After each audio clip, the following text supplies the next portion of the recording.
Форум жұмысына жүздеген жастар, түрлі ұйымдардың өкілдері, Қазақстан Халқы Ассамблеясының мүшелері қатысып, көкейдегі ойларын ортаға салды. Ол халықаралық жемқорлыққа қарсы күрес күні қарсаңында өтті.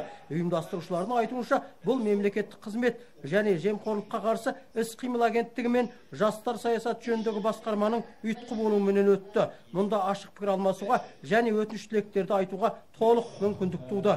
Мы должны создавать в нашем обществе, в нашем государстве такие условия. Сыбайлас жемқорлыққа қарсы күресті күшейту басты міндеттердің бірі. Аймақта оның алдын алуға байланысты біршама жұмыстар жүргізілген. Мысалы, барлық мектептерде адал ұрпақ клубтары құрылған. Ол 20 мыңға жуық оқушылардың басын құрайды. Азаматтық бақылау жобасы шеңберінде қоғамдық қабылдау бөлмесі де жұмыс істейді.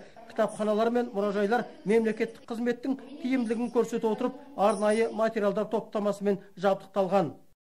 Қазір біздің негізгі мақсатымыз бүкіл қоғамның мүшелерімен тығыз жұмыс жасау.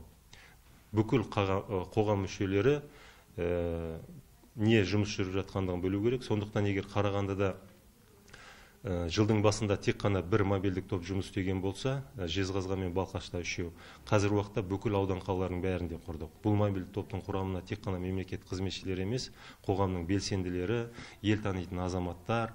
Сыбайлас жемқорлықты жою үшін ең алдымен оның тамырына балта шабу керек дейді қатысушылар. Қызметке адал болумен қатар, басқаларды соған бейімдеу қажет. Бұл форум қатысушыларының пікірі. У нас сейчас есть достаточно. Жемқорлықтың алдын алу үшін барлық жағдайлар жасалынған. Бұл турасында арнайы заң жұмыс істейді.